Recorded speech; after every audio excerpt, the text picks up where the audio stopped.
Je m'appelle Ousmane Dia, je suis journaliste et j'ai l'immense plaisir de faire dialoguer deux grands intellectuels du continent qui ont tous les deux écrit sur la question de l'art. Le livre le plus récent et qui vient de sortir aux éditions Présence africaine, Jean-Luc Akaevi, le cri de Picasso, des origines nègres. Jean-Luc Akaevi, c'est bon. Jean-Luc Akaevi, le cri de Picasso, des origines nègres de la modernité, préfacé par Souleymane Bachir Diagne et postfacé, si je puis dire, par Jean-Louis Amsalem. Jean-Luc Akaevi, Amsel, pardon, je confonds tout là. Amsalem, Jean-Louis Amsel. Akaevi, professeur des universités, professeur de philosophie et historien de l'art. Il a enseigné 30 ans au département de philosophie de la faculté des lettres de l'université de Brazzaville. À ma droite, professeur Souleymane Bachir Diagne, qui enseigne à l'université à New York, à Columbia University. Souleymane Bachir Diagne est philosophe, longtemps enseigné à l'université de Dakar.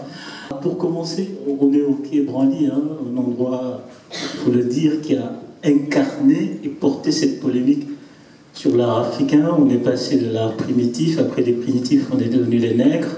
Maintenant, nous sommes les premiers. Jean-Luc Akaevi. Vous nous dites Akaevi, pardon. Je pense à un Lévi. Je suis influencé par Lévi. Ouais, je pourrais Lévi-Strauss. Donc Akaevi. Ou Lévi Michel. Akaevi, vous revenez à l'origine nègre en l'associant à la modernité. Comment vous vous situez par rapport à toute cette histoire et toute cette contextualisation et recontextualisation que le Quai Branly personnifie? C'est une longue histoire, le Quai Branly. Je me souviens lorsque j'étais encore ici, d'achever ce qu'est devenu ce livre. C'était le moment où on faisait le transbordement des objets d'art du musée des arts africains et océaniens de Vincennes, du musée de la Vieille Charité de Marseille et du musée de l'Homme. Et je me souviens le jour où nous avons dit, c'est demain qu'on commence le convoyement. Nous, on s'est retrouvés au musée de l'Homme, et je me souviens très bien, au musée de l'Homme, avec Jean Paulet, qui enseignait à Sorbonne, qui avait joué la tête de l'État d'ailleurs, avec Jean Paulet. On s'est retrouvés là, au musée de l'Homme, puis on a médité un peu et on a pris une photo d'ensemble. Bon, désormais, le musée de l'Homme va mourir et ça va aller au musée de Quai Branly. Mais plus sérieusement, quand Jacques Chirac vient inaugurer une grande exposition au Petit Palais sur les Indiens Taïnos, il a à côté de lui quelqu'un que j'ai bien connu qui s'appelait Jacques Cachache, que j'ai connu par une grande amie à moi, parce qu'à l'époque je travaillais au musée d'affaires, Christiane Falgarat. Christiane présente Jacques Cachache, dit ce monsieur, c'est un grand monsieur.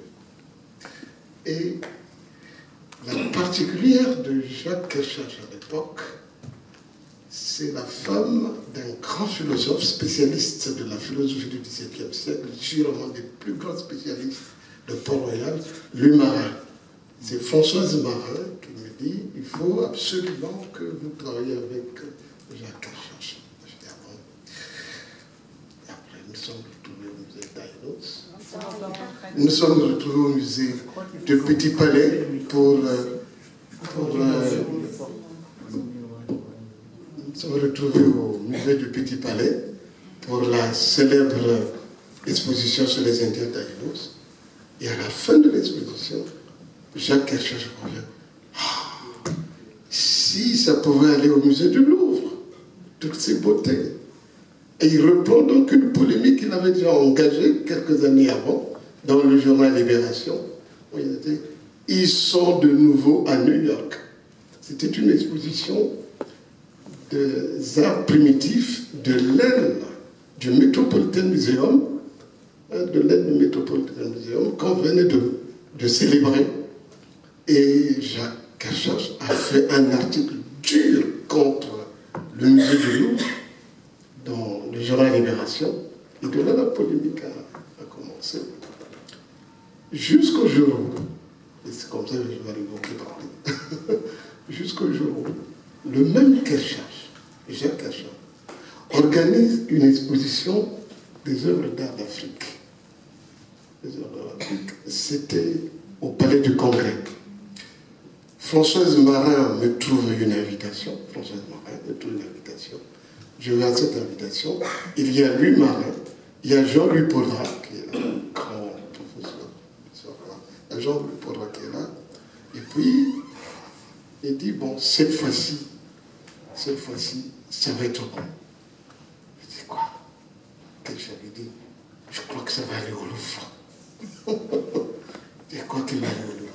Des noms, il y aura des objets d'art africain qui vont aller au Louvre.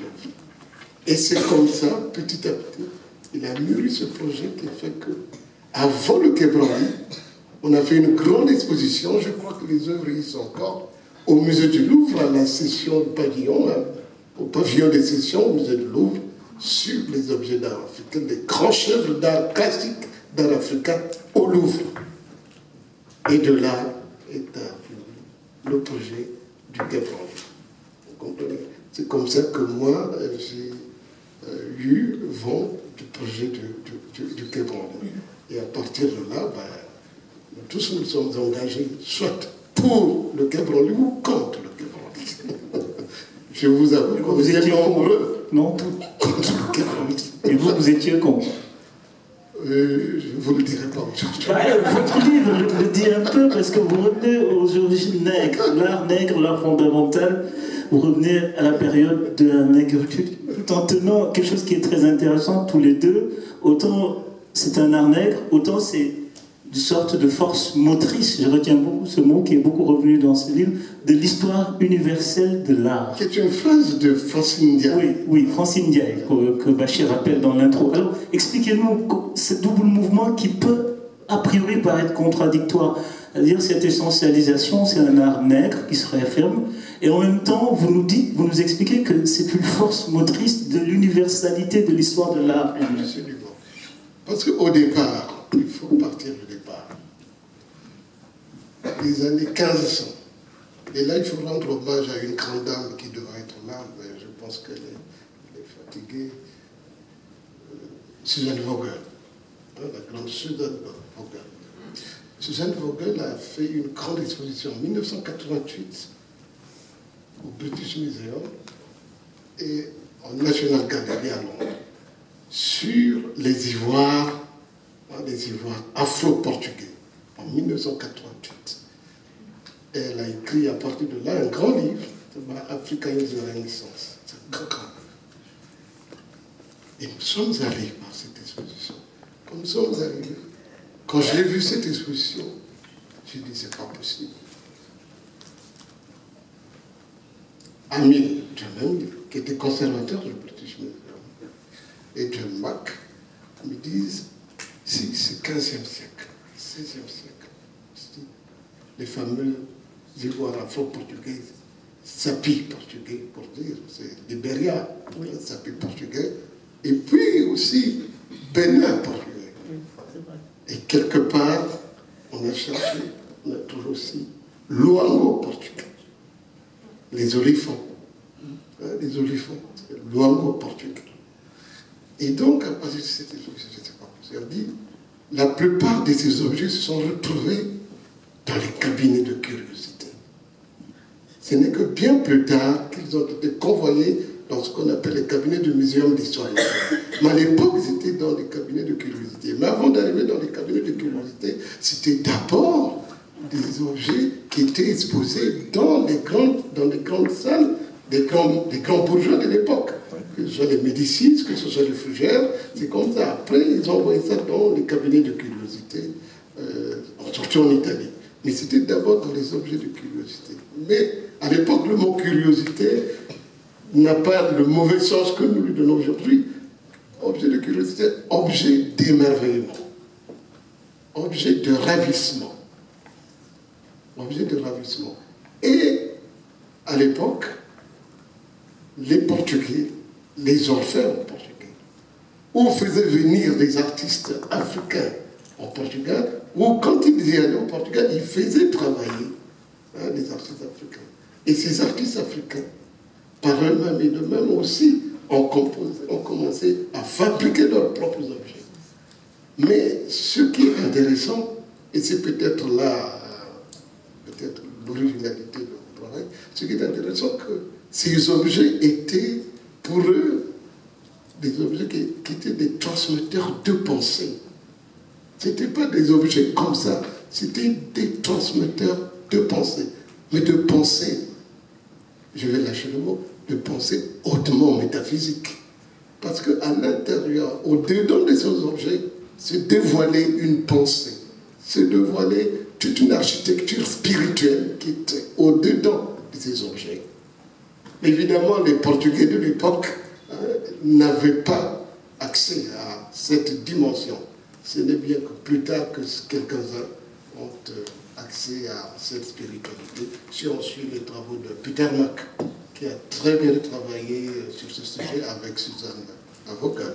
Et donc, moi, je me suis mis à étudier cet aspect-là, à faire comme un de nos maîtres, Paul Ricoeur, à faire l'herméneutique, à faire une espèce d'analyse herméneutique de ce qui était logé à l'intérieur de ces objets comme pensée. Évidemment, ça n'a pas été facile et c'est toujours pas facile. Je peux m'arrêter là.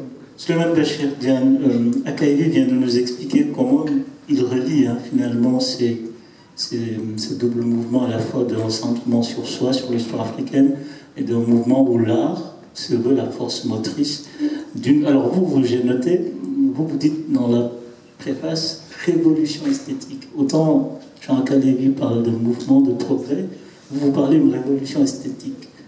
Pourquoi une révolution esthétique et comment vous, dans votre pensée, dans votre compréhension, vous tenez à la fois l'universalité de l'art nègre, de sa pensée, puis la nécessité de la reconnaissance? Alors, merci beaucoup. Je voulais d'abord dire une chose, c'est que je suis ici au service du livre de Jean-Luc. Je suis ici à titre de directeur de la collection où son livre a été publié. Cette collection s'appelle En toutes lettres, un nom que nous devons à Suzanne. À Marie. Suzanne et à Marie. Et on doit également le logo qui est le signe distinctif de cette collection. Et c'est donc en ma qualité de directeur de cette collection de philosophie en toutes lettres à la Maison Présence africaine que je suis absolument ravi d'avoir accueilli les livres de Jean-Luc dans cette collection. Deuxièmement, je suis ici, ça a été dit, cher Ousmane, à titre de préfacier. Et ce n'est pas courant qu'un directeur de collection préface les livres qui sont édités dans sa collection. C'est la raison pour laquelle je l'ai fait et je suis ici à un troisième titre, peut-être le plus important, celui d'amis. Jean-Luc et moi sommes amis de longue date et une complicité intellectuelle et philosophique nous lie. Et je suis ravi que nous l'ayons au Sénégal, puisqu'il est, en plus de toutes les qualités qui viennent d'être citées, actuellement l'ambassadeur de son pays au Sénégal. On ne pouvait pas rêver meilleur ambassadeur du Congo au Sénégal que Jean-Luc Akaïli, évidemment. Et donc c'est à ce titre-là que je suis ici. Et j'ai parlé de complicité intellectuelle. Nous sommes d'accord, Jean-Luc et moi, sur un point qui est, me semble-t-il, un point essentiel. C'est que les objets africains, les objets qui constituent l'art classique africain, qui se sont retrouvés en Europe et en Amérique à un moment donné, sont des objets qui ne sont pas restés inertes.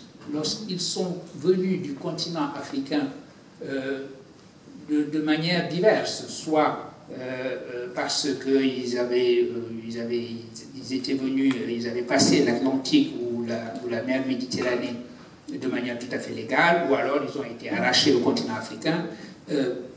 Quand ils se sont retrouvés en Europe, ils ne sont pas restés inertes dans les cabinets de curiosité où on les avait entreposés, dans les musées ethnographiques où on les avait entreposés.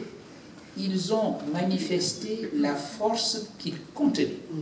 Ce qui vient d'être dit, ce qui vient d'être appelé la pensée hautement métaphysique dont ils étaient porteurs. Parce que lorsqu'on se rapporte à l'origine de ces objets, les terroirs qui leur ont donné naissance, leur donner naissance, c'était leur faire exprimer une certaine philosophie. Ils étaient, pour ainsi dire, le langage visuel d'une métaphysique et d'une cosmologie. Et c'est à ce titre qu'ils se sont chargés de cette force motrice que Françoise Ndiaye y a vue. Et donc, lorsqu'ils sont arrivés en Europe, ils ne se sont pas tenus tranquilles. Ils ont véritablement, parce qu'ils sont comme ça, ils ne peuvent pas rester tranquilles parce qu'il est de la nature d'une force de toujours manifester sa propre force. Ils sont, pour reprendre un vers de Victor Hugo, une force qui va. Je suis une force qui va, a dit Victor Hugo. Eh bien, ce sont des forces qui vont.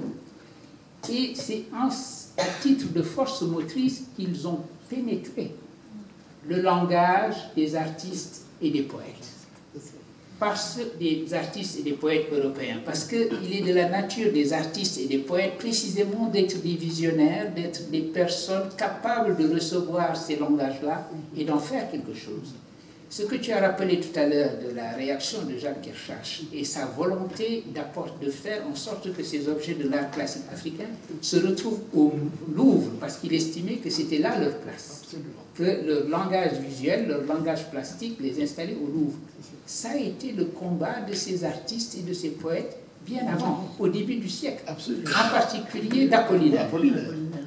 Apollinaire s'est battu, a écrit énormément d'articles autour des années 1918, au moment où il allait mourir d'ailleurs, pour dire la place de ces objets n'est pas dans des musées ethnographiques où ils sont laissés à la curiosité contingente de gens qui voudraient venir voir à quoi ressemblent les productions qui nous viennent de ces terres lointaines et qui manifestent des imaginaires qui nous sont étrangers. Il estimait que ces objets avaient un langage à tenir, un langage plastique à tenir, et que ce langage plastique, il devait le tenir dans les musées d'art, et c'était le musée du Louvre à ce moment-là.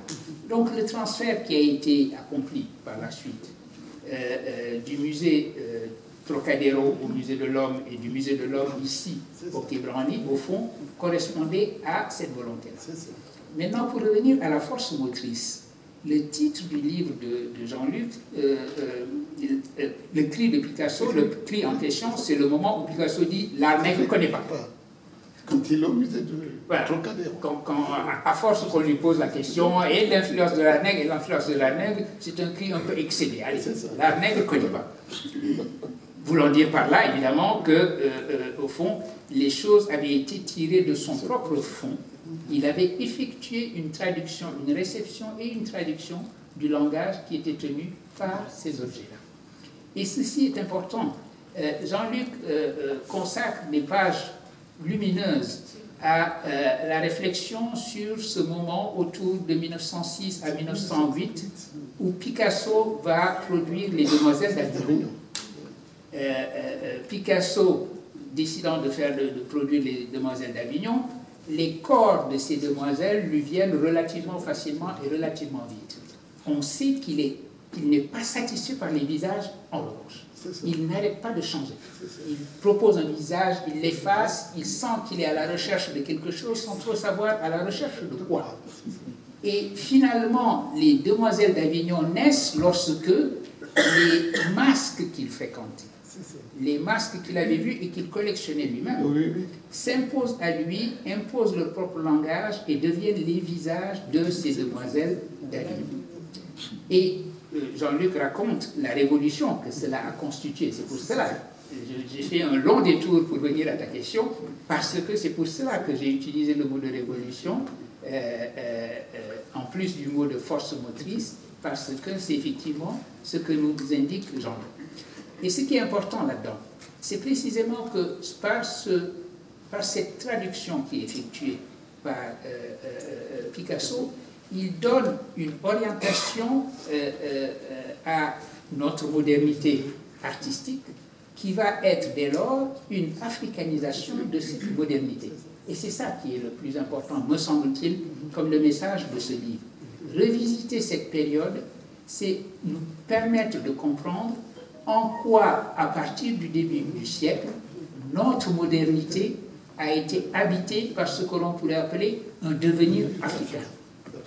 Et c'est si important parce que c'était une période aussi, ce début du XXe siècle, où une Europe assurée d'elle-même, ça allait changer très rapidement, parce que bientôt le fracas des décolonisations allait avoir lieu, une première guerre mondiale allait avoir lieu, une deuxième guerre mondiale encore plus terrible allait avoir lieu, mais ce moment de basculement, 1908, 1906 jusqu'à 1908, c'était encore un moment où l'Europe était assurée d'elle-même et où les philosophes européens estimaient, par exemple, que l'Europe, dans son caractère exceptionnel, comme lieu de l'universel, n'avait rien à apprendre au fond du reste du monde.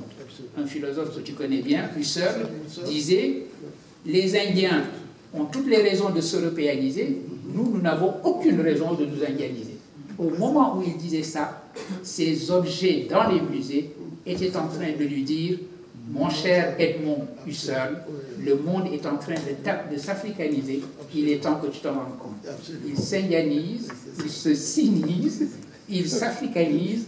Le monde que nous vivons est un monde traversé par tous ces devenirs. Il est africain, il est européen, etc. Et l'importance du livre de Jean-Luc, en plus d'être très érudit sur l'analyse des œuvres artistiques, nous raconte cette histoire-là, cette histoire de l'africanisation de notre modernité. Est-ce qu'en s'africanisant, en s'indianisant, est-ce que ça se désoccidentalise par là?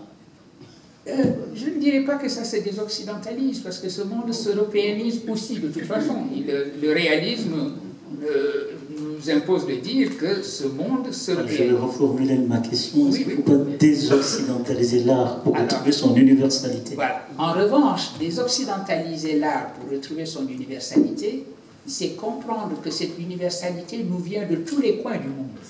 Que ce n'est pas l'Europe qui confère l'universalité, ces objets venus des terroirs africains, tout particuliers, du terroir Dogon, du terroir Sémoufo, de toutes ces petites régions, ces objets ont produit un discours universel qui est aujourd'hui le discours de notre modernité. Il fallait désoccidentaliser pour pouvoir universaliser. Et ceux qui ont vu l'exposition Senghor qui est là-haut savent que je viens de citer Alioune Diop. C'est Alioune Diop qui dit il faut désoccidentaliser pour universaliser, ce qui est une phrase magnifique parce que c'est un retournement complet de l'idée selon laquelle l'Europe est le continent et la province du monde qui apporte l'universel au reste du monde et qu'il faut donc occidentaliser comme condition de l'universalisation. Et lui, il renverse les choses, il faut désoccidentaliser au contraire pour universaliser, c'est-à-dire qu'il faut d'abord affirmer le pluriel du monde et faire en sorte que de ce pluriel du monde arrive une visée commune de l'universel. Et c'est la leçon que portent ces objets-là, c'est la leçon, cette phrase essentielle, pour moi c'est la plus importante qui est écrite désoccidentaliser pour universaliser. Ça veut dire qu'on ne renonce pas à l'universel. On met fin à un universalisme qui estime que c'est l'Europe qui confère l'universel. Et d'ailleurs, ça a été dit à un moment donné, quand parmi les directeurs de musées qui ont résisté à la notion de restitution, l'un des arguments qui a été opposé au rapport de Felwine et de Bénédicte, nos amis, ça a été de dire mais ce sont les musées européens qui ont fait de ces objets des objets universels. Sous-entendu, tant qu'ils étaient dans vos terroirs, voilà, ils étaient rien. Maintenant qu'ils sont arrivés à la lumière de l'Occident, ils sont devenus quelque chose. C'est contre cela que tu as écrit ton livre, c'est contre cela qu'a parlé Alioune Diop, et c'est cette histoire que raconte ce magnifique ouvrage, Le cri de Picasso. Professeur, je sens que vous avez envie de réagir à ce que disait le professeur Bachir Diagne, votre directeur de collection, préfacier ami. Je voudrais ajouter à ce qu'a dit Bachir, qu'au départ, lorsque la grande dame, Christiane Diop, Parce que Christian Diop, ce livre est une transformation de ma thèse d'État, la vieille, qu'on ne fait plus. Christian Diop était à la soutenance de ma thèse d'État. Il est resté là 6 heures, ça durait 6 heures, on s'en parle. Et à la fin, elle était avec François Balogun. Et à la fin, Madame Diop, me dit, fais tout pour qu'on transforme cette thèse en livre. Et Romuald Foucault, que j'ai vu plus tard, Romuald Foucault me dit, bon, il faut qu'on transforme cette thèse en livre. Mais comment on va le transformer en livre? Là, c'est 728 pages. Au départ, c'était, je crois, plus de 900 pages. Et Suzanne Diop a tout fait pour que ça arrive. Et quand je vais voir Madame Diop, elle me dit, ce livre, cette thèse, mais comment tu as pu penser cette thèse? Et je lui ai dit, ben, c'est simple. J'allais voir son mari, le célèbre Alioune Diop, au 18. Il était pour 25 bis, il était au 18, pour ceux qui connaissent la rue des Écoles, il était au 18 rue des Écoles. Et j'allais voir Alioune Diop, et à l'époque, il avait comme directeur littéraire Kadimandjouzi. Kadimandjouzi, qui est maintenant à Libreville, et Kadimandjouzi, parlait, il me dit, est-ce que quelqu'un ne peut pas faire un travail sur... Moi, je leur ai dit, non, moi, je suis en thèse de philosophie sur un philosophe européen qui s'appelle Emmanuel Levinas. À l'époque, je ne fais pas une thèse d'état. Tant il engage Emmanuel Levinas, que je dis, non, ça c'est trop compliqué. Et là, je vous donne le secret. Je lui dis, non, je préfère rester dans la phénoménologie, dans la métaphysique avec Lévinas, et c'est très bien. Et j'avais comme directeur de thèse Jean-François Lyotard, s'il vous plaît. Alors, donc, je vois Jean-François Lyotard, je lui dis, bon, non, est-ce que je pourrais... Et non, il faut continuer sur Lévinas. Il faut continuer sur Lévinas. Et ok. Je prends rendez-vous avec Lévinas, il habitait le 16e arrondissement. Je vais voir Lévinas. Lévinas, je lui présente mon projet, tant il engage Lévinas. Lévinas me dit, vous ne pouvez pas penser la question du temps chez vous, en Afrique. Vous ne pouvez pas penser. Il n'y a pas d'élément, d'endroit où vous pourrez penser la question du temps en Afrique. Pourquoi sur Lévinas? J'étais choqué en même temps. Je dis, ah bon, oui. Je dis, mais non, moi je voulais travailler sur votre œuvre. Autrement qu'être au-delà de l'existence, c'est un grand livre. Ou Totalité infinie, c'est un grand livre. Donc, je dis, non, travaillez sur la question du temps en Afrique. Et vous reviendrez me voir. Il dit, travaillez. Dans le même sens que dans les récits de Paul Ricoeur. Je lui dis, bon, ok. Je repars voir Jean-François Lyotard. Je lui dis, bon, voilà ce que me dit Lévinas. Et c'est Lyotard qui me dit, ben, écoute, ce n'est pas compliqué. C'est pas compliqué. Tu vas travailler dans cette direction-là, sur le temps, la question du temps. Parce qu'entre-temps, Paul Ricoeur avait organisé pour le compte de l'UNESCO un grand colloque sur les temps et les cultures, les temps et les philosophies. Grand colloque. Il me dit, bon, tu vas prendre cette ligne-là. Et puis, j'ai dit, ok. J'ai commencé à penser, j'ai commencé à réfléchir. J'ai pensé la question du temps en Afrique. Mais où trouver les éléments pour penser la question du temps en Afrique? Oui, où trouver les éléments? Lyotard me dit, il doit bien avoir des artefacts. Des artefacts en Afrique, à partir desquels on peut penser la question du temps. Donc des objets, des choses comme ça. Puis il me dit, mais tu vois, il a fait une thèse d'État, son livre, Discours et figures. Trouver la temporalité de la Renaissance à cette époque. Mais tu peux faire pareil. Tu peux faire pareil. Il dit, oula. C'est trop compliqué. C'est vraiment trop compliqué, pareil. Mais ici, je peux faire pareil. Il suffit que tu ailles en Afrique, que tu fasses tes recherches, et ainsi de suite. Bon, ok, bon. Il dit, mais il faut que je trouve quelqu'un qui puisse me donner au moins, du point de vue de la méthodologie ou du point de vue de l'analyse, un certain nombre d'éléments scientifiques pour pouvoir le faire. Il dit, non, ne t'embête pas. Je vais t'envoyer voir quelqu'un. Jean Laude. Je suis allé voir Jean Laude, qui était le grand professeur d'histoire des arts d'Afrique à la Sorbonne. Je suis allé voir Jean Laude. Et Jean Laude m'a confié quelqu'un qui s'appelle Jean-Louis Porra. Jean-Louis Porra, c'est avec lui comme ça. Il m'a dit, bah, il faut aller là, il faut aller là. Et comme ça, j'ai atterri au musée d'Appel, grâce à Christian Fortin. J'ai commencé effectivement à prendre connaissance des œuvres d'art.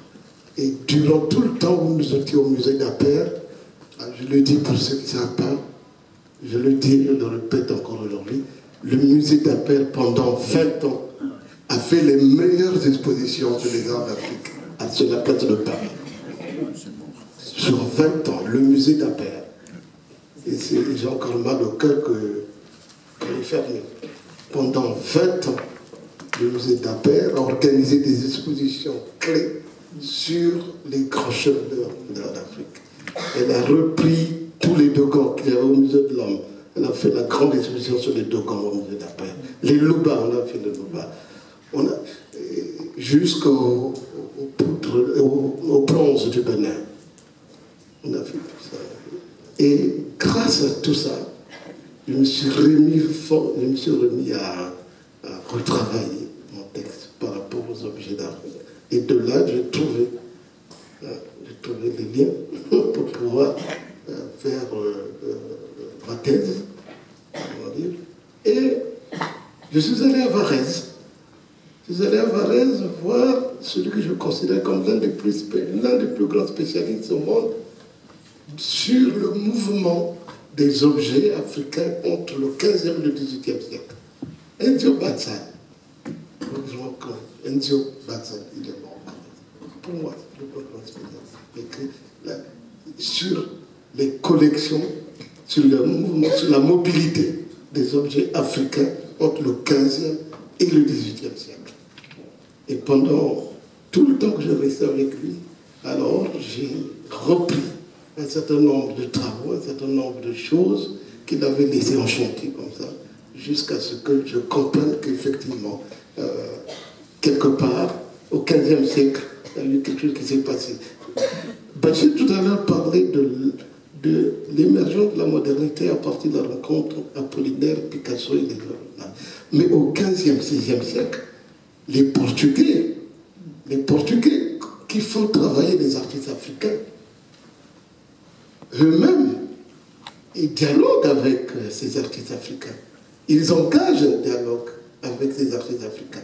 Contrairement aux artistes européens du début du XXe siècle, contrairement aux artistes de l'époque de Picasso, qui regardent les objets d'art africains, mais qui ne dialoguent pas avec les créateurs de ces objets d'art africains. Ils les voient, ils les observent, ils les admirent, mais ils ne connaissent pas les créateurs.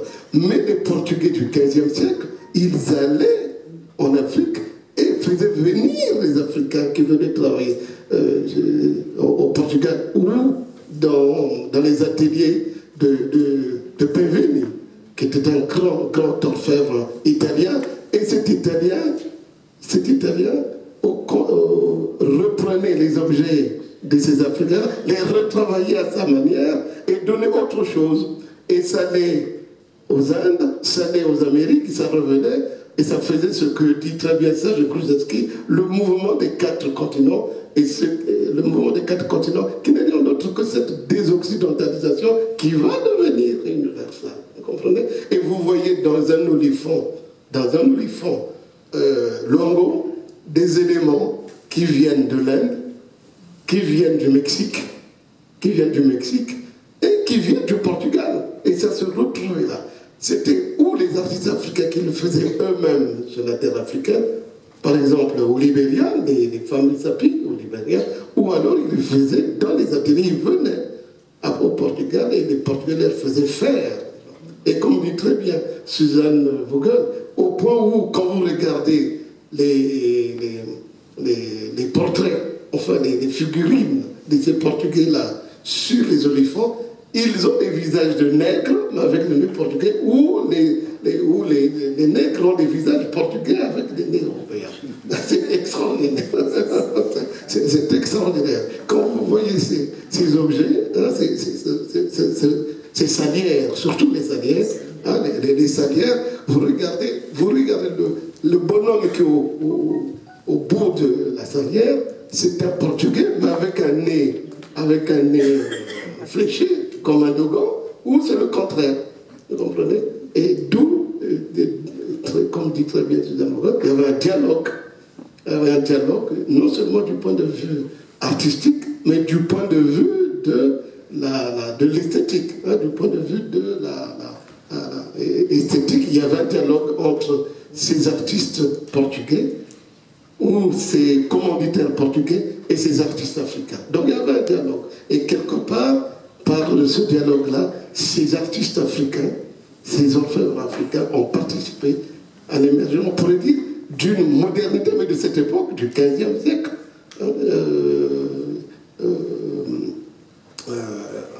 au contact de ces Portugais et de ces Italiens, parce qu'il y avait des Portugais et des Italiens.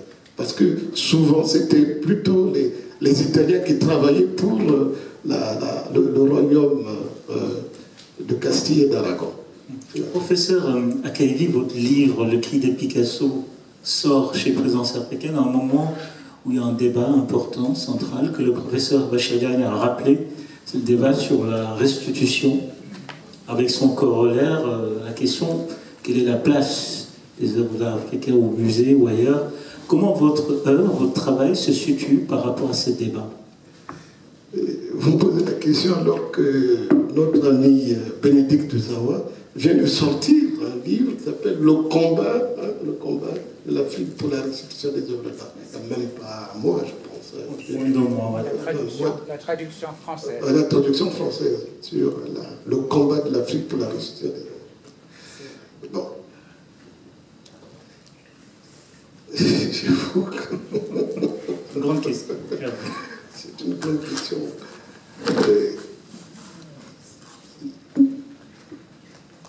Est-ce que c'est un combat qu'il faut mener? Oui. Le processus de la désontologisation de ces objets d'art depuis le XVIIe siècle, beaucoup plus depuis le XVIIe siècle, entre le XVe et le XVIIe siècle, il n'y a véritablement pas de rupture de dialogue culturel, artistique entre l'Europe et l'Afrique. C'est surtout à partir du XVIIe siècle, évidemment, à cause de la traite. À cause de la traite, et entre-temps, ces objets ont émigré dans le muséum d'histoire naturelle. C'est dans les muséums d'histoire naturelle que, véritablement, on va indexer ces objets de démoniaques, monstrueux, ce qui n'était pas le cas pendant la Renaissance. La Renaissance, c'était des objets de curiosité, d'émerveillement. Mais entre le XVIIe et le XVIIIe siècle, ces objets n'entrent même pas dans les galeries d'art, n'entrent pas, parce que ces objets-là ne sont pas des objets pour les musées. C'est des objets démoniaques qui sont des témoins fossiles des civilisations, comme on disait au XVIIIe siècle, des civilisations lointaines, des civilisations barbares. Mais ces objets ont été emprisonnés dans des caves, ont été éparpillés dans les muséums d'histoire naturelle, n'est-ce pas? Jusqu'à ce que, par le combat réel, physique, que ce soit des Africains dans les Antilles, que ce soit sur la métropole, que ce soit en Afrique même, ce combat-là s'est engagé. Et aujourd'hui, on demande la restitution pas pour le plaisir d'avoir ces objets-là dans nos musées, mais tout simplement pour qu'à partir de ces objets, nous retrouvons un certain nombre de chaînons manquants, qui font qu'à un moment donné, la créativité s'est affirmée en Afrique et que cette créativité, à cause de ces objets, ont été emprisonnés, ont été complètement embastillés dans les cales de l'Occident, mais maintenant... Justement, en vous lisant, enfin, le professeur Diagne en parlait, comme je suis un esprit un peu tordu, en vous lisant, quand même, vous dites une chose qui est importante. Ces objets-là ont infusé dans la société, ont trouvé leur place dans les musées, ont une vie. Est-ce qu'à partir de là, au fond, est-ce que finalement, avec leur universalité, qu'ils soient à Cotonou ou à Marseille ou à Dakar, est-ce que finalement, enfin, ça n'annihile pas une bonne partie des arguments pour la restitution? Parce que finalement, s'ils ont infusé, trouvé leur place, une forme de comme vous le dites, enfin, j'ai pas compris dans le livre. Bon, c'est pourquoi je vous pose la question où vous vous situez par rapport à ce débat, parce que vous décrivez très bien comment ça infuse et que ça s'universalise et trouve leur place en Occident. D'une façon frontale, je ne pose pas la question de la restitution. Moi, j'ai vu. Et moi, je voulais c'était la question de l'odyssée de ces objets, de la façon dont ces objets ont quitté l'Afrique, sont allés en Europe, comment ces objets ont été... Oui, mais plus qu'ils ont trouvé leur place, pourquoi ils ne resteraient pas? Pourquoi pas? Je vous ai dit, je suis un esprit tordu en vous lisant. Pourquoi pas? Pourquoi pas? Pourquoi pas? Ah, oui, bah, pourquoi pas? D'ailleurs, il y aura des questions chez certains. Pourquoi pas? Pourquoi pas? Oui, donc en fait, vous n'abordez pas la question de façon frontale, dites-vous, c'est-à-dire? Non, parce que pour moi, c'est une question... Il faut bien penser la question de la restitution des objets, mais la penser comment? Il ne faut pas la penser pour dire que, bon, voilà, ces objets sont allés là-bas, nous allons les reprendre, les ramener chez nous, pour en faire quoi? C'est pas seulement un mouvement de déplacement. Voilà. C'est plus que ça. Voilà, c'est plus que ça. Bon, tu as pris ma chemise, tu l'as menée chez toi, et puis bon, je la récupère, je la ramène chez moi, je fais quoi? Je la porte. Je fais quoi? Mais en même temps, c'est une question terriblement ontologique, terriblement métaphysique. Mais ça devient terriblement métaphysique à cause de la traversée de ces objets. Vous comprenez? À cause de la traversée de ces objets et de ce que ces objets ont été marqués. Cette traversée, c'est quoi cette traversée-là? Oh, cette traversée, ça a été quand même une traversée douloureuse sur le plan métaphysique, très dure sur le plan métaphysique. Nous allons les reprendre, nous allons les ramener. Vous comprenez? Mais en les ramenant, est-ce que nous allons retrouver cette aura, hein, cette dimension spirituelle et métaphysique? C'est compliqué, vous comprenez? Ouais, et puis on les ramène où? Au musée ou voilà, alors qu'ils ne sont pas partis des musées. Ouais, ils sont partis des lieux dits culturels. Ils ne sont pas partis des musées. Parce que le musée en tant qu'imaginaire, ça n'existe même pas dans nos civilisations. Vous comprenez? Donc c'est une question extrêmement rude. Est-ce que j'ai trouvé des réponses aujourd'hui? Je ne vous le dis pas. Je vous dis ça. Je vais terminer par là. Une anecdote. Nous organisons avec, au musée d'Aper l'exposition sur les Loba, qui a eu un grand succès. Les Loba du Congo démocratique. Les Loba. Sur les Loba, on a monté l'exposition et tout était prêt pour l'inauguration de l'exposition. Je crois, Bonnie Gabin, je ne sais plus où il est, qui travaillait au musée d'Aper à l'époque. Bonnie Gabin, Christian lui dit, il faut trouver quand même des loubards. On a fait venir, j'ai des amis loubards qui sont venus de Bruxelles pour venir voir cette exposition, sur recommandation de Desmarais, Pierre Desmarais, qui à l'époque était recteur de l'université libre de Bruxelles, de Pierre Desmarais, qui est lui-même un grand anthropologue. Ils sont venus, quand ils sont arrivés au musée d'Aper, à l'époque, c'était pas sur Paul Valéry, c'était sur Victor Hugo. Sur Victor Hugo. Et moi, je dormais là, sur Victor Hugo. Les loups arrivent, le jour où on va inaugurer, À la fin de l'inauguration, le bac est venu, enfin, un citoyen de la RDC, du Zaïre à l'époque, est venu, il m'a dit, ah, mais chez moi, on ne peut pas voir ça. Ces objets d'art-là, c'est ce que vous appelez objet d'art-là, chez moi, au Kassai, je ne peux pas voir ça. Au Kassai, je ne peux pas voir. Mais comment vous avez pu? Comment vous pouvez voir ça? Et Monique avait lui demande, mais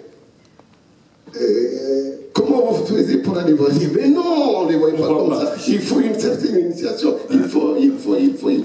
Et c'est pas tout le monde qui va aller voir ces objets-là. Qui n'étaient rien d'autre que les chaises acariatides. Non. Et vous les voyez. Et vous voulez que nous le voyons. Il dit, moi, je ne peux pas voir ça. Il était sérieux. Ah, bien sûr. Il était sérieux. Il a dit, je ne peux pas voir ça. J'ai dit à Bonnie, mais lui, il dit, il ne peut pas voir ça. Il a dit, vous êtes fous. Ces objets-là, on ne les voit pas chez nous. Parce que c'est là-bas, la monstration de ces objets chez nous, c'est pour accéder à une pensée, à une certaine spiritualité. Et ici, vous les faites voir comme ça. Comment vous avez fait? Une désacralisation. Désacralisation. Mais la question reste. Jusqu'à aujourd'hui, la question reste posée. Oui. Nous, quand on organisait, je terminerai par là, l'exposition sur les Dogons, au musée d'art, l'exposition sur les Dogons, la veille de l'exposition, le gardien qui était là, il s'appelait comme Bungai. Le gardien, c'est le gardien qui était là, au musée d'art, il s'appelait Bungai. Il vient me voir, et moi je dormais de l'autre côté, il vient me voir, il me dit, mon type, j'ai l'impression qu'il y a des choses qui bougent. Il dit, comment ça bouge? C'est authentique. Quand vous verrez Christian Falcaret ou Bonigaba, on a fait venir un prêtre Ogon de la falaise de Badiangara. Un prêtre Ogon, des falaises de Badiangara, pour qu'il vienne faire des libations avec le vieux Youssouf Tata Sissé. D'ailleurs, c'est Youssouf Tata Sissé qui faisait le guide, qui faisait la visite au musée de la Père de Masque Dogon. C'est pour vous dire. Donc la question de la restitution, vous voyez, c'est une grande question. On va se lever en grande question. Alors, si dans la salle, certains veuillent poser des questions ou dire un mot, il y a un micro qui circule, je vois une main se lever là. Bonsoir tout le monde. Je m'appelle Adandé et je m'intéresse beaucoup à toutes ces choses-là. Mais donc ce que je trouve extraordinaire, nous avons vraiment un grand privilège de pouvoir avoir, si on peut dire, des explications sur les choses inexplicables et inexpliquées jusqu'aujourd'hui. Mais le point très essentiel dans tout ce que j'ai entendu, c'est la valeur même de ces objets, et je dirais même la vie de ces objets, la pensée de ces objets, et même l'action de ces objets. Toutes les dernières anecdotes qu'a fait l'auteur nous prouvent ça. Donc je pense que la réponse à votre question sur la restitution, elle se trouve dans les objets eux-mêmes. Merci. Il y a une question par là.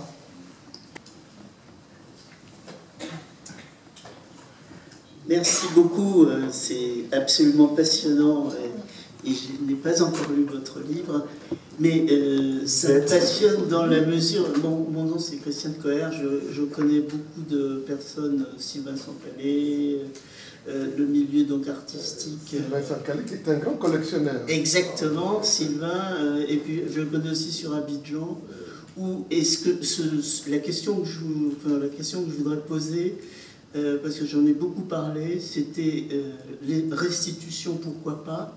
Mais ce que j'ai remarqué à chaque fois, que ce soit à Abidjan ou à Dakar, c'est comment intéresser les jeunes Africains à venir voir justement ces objets qui pour moi ont une portée spirituelle essentielle et les discussions qu'on peut avoir avec des jeunes, que ce soit à Dakar ou à Abidjan, chez les jeunes, finalement, le côté spirituel des objets, à la limite, ça ne les passionne pas.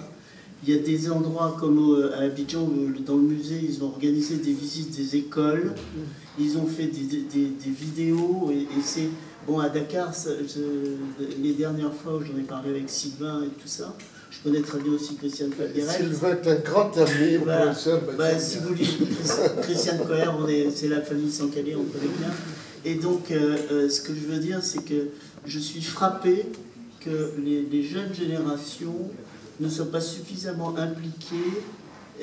En fait, c'est la recherche des lieux où les jeunes Africains pourraient reprendre la possession et la valeur spirituelle des objets qui ont circulé depuis des années en Afrique. Et ça, pour moi, c'est essentiel. Ça va au-delà de la restitution d'un objet. Vous voyez, voilà.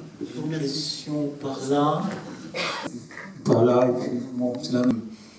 Moi, en tant que mélomaniaque, j'ai découvert des artistes musicaux de la même époque que Picasso, en fait. En fait, c'est ceux qui sont à l'origine de la musique moderne, Claude Debussy, Erik Satie et Maurice Ravel. En fait, ils ont, pour s'émanciper de l'héritage de Camille Saint-Saëns, ils vont puiser dans la musique afro-états-unienne du moment, ragtime, et Picasso pour le ballet Parade d'Erik Satie reproduit un cheval de forme cubique qui ressemble à une sortie de masque en Afrique.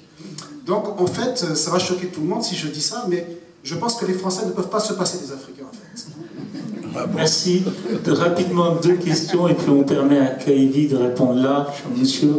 Bonsoir, Brice Akanati. Écoutez, merci aux interlocuteurs de nous avoir présenté, défriché cet ouvrage. Bon, j'ai la chance d'avoir la thèse d'état du professeur Akaevi qui doit peser 4 kilos. Je n'ai pas encore défriché, donc je suis content d'avoir une version plus light et vos éclairages vous permettent déjà de savoir comment je pourrais naviguer là-dedans. J'avais une question, ce que j'apprends là, c'est effectivement donc 15e, 16e siècle, cette relation entre les Portugais, les artistes, et les Africains de Wango, les artistes africains de Wango. Je voulais savoir, je ne connais pas très bien l'histoire de l'art au Portugal, mais est-ce que cette relation spéciale et privilégiée a fait que des artistes, des surréalistes portugais, s'il y en a, ont avait une compréhension plus intime, plus profonde de cet art africain et comment ça s'est traduit artistiquement de manière particulière. J'ai une question, elle a une réponse. Bonjour, je suis Suzanne Adouki. Je n'ai pas bien retenu votre nom, madame, excusez-moi. Madame Coher. C'est une pensée par rapport à comment faire pour intéresser les jeunes à connaître leur art, à aimer aller au musée, à comprendre. Je crois que c'est dans le plus profond de nous, par rapport à l'Église qui est arrivée, qui à un moment a pris ce qu'il pouvait bien prendre comme objet, et le reste a été brûlé en disant ce n'est pas bon, Dieu n'a pas prescrit ça. Et pendant des générations, des gens ont pensé que l'art africain ne valait absolument rien. Ça n'avait, comme Picasso dit, il n'y a pas d'art africain, ça résulte de tout ça. Et bon, on n'emprisonne jamais une idée, à un moment elle éclate. Il a fallu au XVIIIe siècle, au XIXe, que de plus en plus les Africains s'intéressent, pas beaucoup, quelques-uns, et trouver des Cheikh Anta Diop, par exemple, hein, qui ont commencé. C'est à partir de là. C'est un travail de longue haleine. D'accord, merci. Merci. Une question, Madame Diop. Merci beaucoup. J'en profite pour vous remercier en tant que directrice de Présence africaine, pour vous remercier d'être là. Et je pense qu'on assiste encore à un grand moment, comme on a eu l'occasion dans le passé de le faire, un grand moment parce que l'art africain, c'est pas une petite affaire. D'ailleurs, Présence africaine s'y intéresse depuis le début. Et en 1953, nous avons produit un film qui, jusqu'à aujourd'hui, est une référence absolue dans ce domaine, et qui avait été réalisé par un grand réalisateur de l'époque qui s'appelait Alain Resnais, associé à Chris Marker. Jusqu'à aujourd'hui, c'est vraiment une référence dans ce domaine, et je vous encourage à le visionner. Il est en circulation sur notre librairie. Ma question, elle est un peu naïve, et je suis désolée, mais on parle des objets chargés, donc. Ah oui. Et est-ce qu'il existait également des objets non chargés à l'époque? Alors, on va laisser professeur Akayebi et professeur Machidien de répondre. Il y a eu beaucoup de questions. On va essayer de répondre à toutes. Professeur. Oui. Oui, vas-y. Chargé ou pas chargé, c'était toujours chargé. C'est toujours chargé. Ça ne pouvait pas être autrement. Parce que ce sont des figurines qui sont porteuses de pensée, de spiritualité. Forcément, ça devait être chargé. Chargé, non chargé, non. Me semble-t-il. Sauf ce que demandaient certains commanditaires portugais sur place, Mais ce que faisaient les Africains eux-mêmes, même quand c'était les commanditaires africains portugais qui leur demandaient, depuis l'Afrique, ils cherchaient. Quels que soient les cas, ils cherchaient. Que ce soit à Luango, que ce soit à Banza Congo, que ce soit à Ouige, au nord-ouest de l'Angola, parce que Ouige, les Congos de Ouige, au Vipundu, que ce soit les thèmes de Libéria, que ce soit les Yoruba, c'était toujours chargé. Il n'y a rien à faire. Surtout Yoruba. Surtout le Yoruba. C'était chargé. Et Grzelski montre ça très bien. Il montre ça très bien dans son livre, les quatre parties du monde. Il montre c'était chargé. C'est difficile que ça ne soit pas chargé. Mais par contre, je termine par là. Ces objets, pour moi, sont... J'allais prendre le titre d'un des plus beaux livres, de Bachir Suleiman. C'est des fagots de mémoire. C'est des fagots de mémoire. De ces objets-là, il y a de la mémoire. Et donc, pour moi, quand je regarde ces objets, j'essaie de retrouver, autant que faire se peut, la mémoire, ce qu'il y a là, comme pensée, comme créativité, comme porteuse d'universalité de ces objets-là. Ce sont des fagots de mémoire, ces objets-là. Voilà, la question de Brice sur l'art portugais pendant qu'on y est, après on donne la parole au professeur. Je pense que Brice lui-même a compris. Voilà. Est-ce qu'il y a eu, sûrement, il y a eu des artistes portugais surréalistes qui sont devenus surréalistes à cause de leur contact avec l'art africain. Je pense, tout comme c'est une grande dame, on la cite de moins en moins, mais elle a fait l'une des plus belles thèses sur la peinture métaphysique de De Chirico. Fanette Roche. Fanette Roche. Perd son âme, mais je pense qu'elle est décédée. La peinture métaphysique de Chirico, qui est une des peintures les plus puissantes du point de vue esthétique. Chargée. Je pense qu'elle était chargée. Voilà, merci. Professeur Bachir Dieng. Oui, alors, un mot sur la question de la charge, précisément. Il ne faut pas avoir l'impression que cette charge ne parle, par exemple, qu'aux Africains. Picasso raconte sa visite au musée du Trocadéro. Et il dit qu'il a eu le sentiment, à un moment donné, d'être hanté. C'est ça. Il était parmi ces objets et son expérience de ces objets était presque un malaise. C'est ça. Et il emploie le mot. Il dit qu'il est sorti, il est revenu, il a tressailli, il est revenu, il ne comprenait pas, il était pris de vertige, il a tressailli, il le dit, c'est pas possible, il crie, il suffoque. Il suffoque, mais il ne suffoque pas parce que le musée Trocadéro est un mauvais musée, il suffoque de la fascination qu'il a en regardant ses objets. Il suffoque, le mot est de lui, il suffoque, il tressaillit. Il tressaillit. Jean Clair, qui est un redoutable spécialiste de Picasso, Jean Clair, qui était longtemps directeur du musée Picasso, il ne s'amuse pas, il dit, est-ce que c'est pas le moment où il est devenu saturnien? C'est-à-dire, je pense. Mais il tressaillit, il regarde, il est fasciné, comme le soleil fascine, quelque chose comme ça. Enfin, je m'excuse. Non, mais... Donc il tressaille en effet, et il utilise le mot d'exorcisme.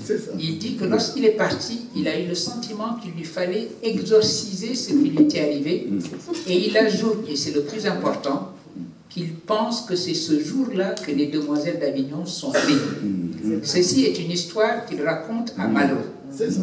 Et il est important ici de mentionner Malraux et la conversation qu'il a eue avec Picasso, parce que il y a aussi cette idée chez Malraux que l'art commence, c'est une citation que je fais, l'art commence lorsque les dieux sont partis de l'objet.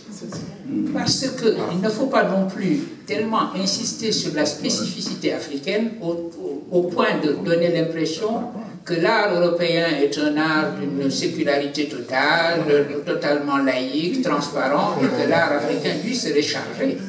L'origine de l'art européen est aussi une origine religieuse. Tressaillir, comme tu as utilisé ce verbe, c'est ce qui peut arriver lorsqu'on regarde le Christ représenté par quelqu'un qui pourtant est un athée devant l'Éternel, qui est Salvador Dali. Le Christ de Dali, ce gigantesque crucifix qu'il représente et qui se trouve au Metropolitan Museum, qu'on soit religieux ou pas, donne l'impression, en effet, qu'on est en présence d'une expérience spirituelle que l'art donne. Et donc, ne pas oublier qu'il s'agisse de l'art gréco-romain, qu'il s'agisse de l'art européen, les origines sont des origines religieuses. Et l'idée est que même lorsque ces origines religieuses ne sont plus lisibles dans l'objet, parce que ceux qui pouvaient les y lire ont changé eux-mêmes, il n'en demeure pas moins que par leur langage strictement plastique, ces objets continuent de porter une spiritualité qui est ce que nous percevons lorsque nous percevons la beauté de ces objets. Il n'y a pas de bel objet qui ne soit pas également un objet qui nous meut sur le plan spirituel et qui indique au-delà de lui-même, au-delà de sa visibilité, quelque chose d'invisible et qui pointe vers une forme de transcendance, même lorsque la religion n'y est plus. Et donc, ceci m'amène à la question des jeunes. Les jeunes élevés dans une religion chrétienne, ou élevés dans une religion musulmane, qui n'ont plus ce rapport direct à la spiritualité religieuse que ces objets portaient. Est-ce qu'ils peuvent avoir quand même une expérience artistique et spirituelle avec ces objets? C'est la grande question qu'il faut poser. Et c'est la raison pour laquelle il sera important, lorsque certains de ces objets seront retournés, et puis d'ailleurs il y a des objets aussi en Afrique, il ne faut pas avoir l'impression que c'est un vide absolu tant que ces objets ne sont pas revenus. Il y a des tas d'objets qui sont au musée Mono, comme tu sais, où nous nous sommes retrouvés, toi et moi, il n'y a pas très longtemps avec nos amis, etc. Donc ils y sont, ces objets-là. Eh bien, ça va être la fonction des maîtres qui vont amener leurs élèves dans les musées. Parce qu'on est éduqué au musée. Les parents qui font l'expérience d'amener leurs enfants dans des pays et essayent de les traîner vers le musée, le savent. Les enfants résistent beaucoup. Et le moment où eux-mêmes décident d'y aller, c'est un moment où quelque chose s'est passé. Et c'est la fonction des maîtres, des professeurs, de faire en sorte que ce quelque chose puisse se passer chez les élèves, etc. Donc, ne pas s'inquiéter de la relation que les jeunes peuvent avoir à ces objets, Il suffit de les éduquer à ces objets-là, de la même manière qu'on les éduque à la musique, qu'il s'agisse de la 7e symphonie de Beethoven ou du ragtime. Il y a une éducation qu'il faut avoir pour comprendre l'émotion religieuse, spirituelle que l'on peut éprouver devant un objet. Donc ça, c'était sur la question de la relation à la spiritualité. Dernier aspect, la restitution. Et je suis d'accord avec Ousmane, ton livre, au fond, indique clairement que l'idée d'une restitution, ils étaient partis, ces objets, nous les voulons, vous nous les ramenez, ça ne se passe pas de manière aussi simple. Ces objets ont connu leur odyssée, j'emploie ce mot dans la préface que je t'ai donnée et toi-même tu en parles là maintenant. Ces objets ont connu une odyssée telle qu'ils ne reviendront pas tels qu'ils étaient. Le retour n'annule pas le départ, ce n'est pas le geste mécanique d'effacer un départ.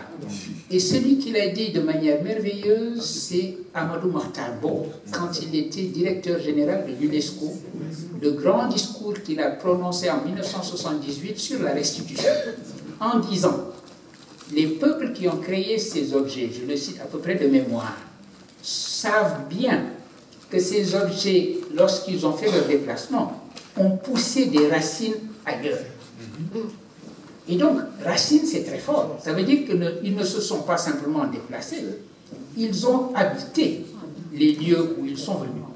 Ils ont habité, ils ont parlé un langage, ils ont exercé leur force motrice, ils ont influencé les arts, ils ont parlé à Picasso. Et donc, dire qu'ils vont revenir intacts tels qu'ils étaient partis, ça n'a aucun sens. C'est la raison pour laquelle il faut de la restitution, pour la raison simple suivante, c'est qu'il faut que les musées africains aient une capacité de négociation avec les autres musées. Qu'ils aient des objets de valeur qui leur ont été arrachés. Que le Nigeria retrouve ces fameux bronzes du Bénin, dont on sait qu'ils n'étaient pas tous en bronze, enfin on les appelle l'Obsera. Cette restitution a commencé à se faire. Les Allemands ont rendu un nombre impressionnant de pièces. En réalité, les Français en ont parlé et les Allemands l'ont fait. Ils ont, eux, envoyé les bronzes du Bénin et c'est un trésor qu'ils ont rendu. J'étais d'ailleurs il y a juste une semaine à Berlin où j'avais été invité à avoir une conversation avec Bénédicte Savoie à propos de son livre sur la restitution, et c'était la grande question. Et Bénédicte disait, les Français ont rendu à peu près 2,5 tonnes, alors que les Allemands ont déjà rendu je ne sais pas combien de tonnes. Elle disait les choses de cette manière-là. Et alors, cela veut dire que construire une capacité de négociation, faire en sorte que les musées puissent dialoguer les uns avec les autres, s'entrepréter des objets, que les musées africains devenus plus riches d'un certain nombre d'objets aient une capacité de négociation pour emprunter eux-mêmes des objets ou en prêter. Parce que ce n'était pas ça le cas. Bénédicte Savoie raconte une année importante qui est l'année 1965, quand Paulin Joachim écrit cette fameuse préface dans Bingo en disant « Rendez-nous l'Arnais ». La raison pour laquelle Paulin Joachim écrit cela, c'est que 65, c'est quelques mois avant 1966, le Festival mondial des arts nègres. Et le Sénégal est en train de faire des pieds et des mains pour obtenir les prêts des objets qui vont être exposés pendant le Festival mondial des arts nègres. Et Paulin Joachim s'est dit, mais enfin, c'est incroyable. Voilà un pays qui organise une exposition des arts du monde noir et qui est obligé d'emprunter ces objets à des musées européens. C'est cela le cri de cœur, pour repartir d'un cri de Paulin Joachim. Rendez-nous l'Arnais. Ce qui a d'ailleurs failli créer une affaire, une histoire, parce que les musées se sont dit, mais si les cris c'est éditorial, si nous prêtons, est-ce qu'ils vont nous rendre? On peut faire confiance. On peut faire confiance à la diplomatie du président Senghor pour pouvoir parler à ces musées, expliquer que... Et Senghor n'a jamais parlé de restitution. Les objets ont été empruntés, ont été rendus. Or, ce que fait le président Senghor après cela, c'est organiser au début des années 70 des expositions de Picasso au Sénégal, avec des objets africains, des expositions de ses amis Chagall, Soulage, le Soulage qui est là dans la présentation Senghor et les Arts, le Soulage avant son ultra noir. Et donc, ce qu'il est en train de faire, c'est faire dialoguer l'art européen et l'art africain. Et parallèlement à cela, il va faire organiser ici à Paris, au Grand Palais, une exposition des arts africains. Cela veut dire que plutôt que d'une restitution, il est précisément dans le cadre de cet échange intermuséal, la consolidation et la configuration de ce fameux musée imaginaire dont parlait Margot, où les musées se parleraient, se prêteraient des objets. Voilà pourquoi la restitution est importante, faire en sorte de consolider les infrastructures muséales dans les pays africains pour que ces pays africains entrent dans le circuit des échanges. La restitution signifiera simplement que les objets leur appartiennent, mais ces objets appartiennent au monde entier. Ils sont partis, ils sont devenus nomades et ils sont devenus nomades à jamais. Et c'est cela, me semble-t-il, qu'il faut pouvoir penser derrière cette idée légaliste de restitution et comprendre qu'il est de la nature de ces objets de circuler. Le Metropolitan Museum à New York a organisé très récemment une magnifique exposition qui s'appelait Sahel. Malheureusement, elle a été interrompue rapidement par le Covid. Tu y étais à un temps, tu as vu l'exposition. Eh bien, pour cette exposition, le Sénégal, par exemple, avait prêté 3 pièces. Le Niger avait prêté quelque chose, le Mali avait prêté quelque chose. C'est comme ça qu'il faut penser les choses. Avoir des musées suffisamment achalandés, enrichis au sud, pour que la grande division, ce que Senghor appelait la ligne d'injustice nord-sud, soit effacée. Et que la circulation de ces objets soit assurée. Et la restitution n'est rien d'autre qu'un préalable pour que cette circulation soit assurée. Mais encore une fois, ces objets appartiennent à tous les endroits en même temps. Ils sont devenus des objets d'ubiquité. Ils manqueront toujours au lieu où ils ne sont pas. Ils vont en Afrique, ils manqueront ici au musée du Quai Branly. Ils restent ici, ils manqueront en Afrique. C'est leur nature de manquer partout et c'est ça la nature des nomades. C'est pour ça, moi, je les compare maintenant à des oiseaux migrateurs. Les oiseaux migrateurs savent comment se comporter. Quand il fait froid en Europe, ils vont chez moi, le parc de Djoud au Sénégal, où les touristes vont les voir. Et quand la chaleur commence, hop, ils réémigrent et ils viennent au nord. Eh bien, ces objets, il faut les traiter comme des oiseaux migrateurs, me semble-t-il.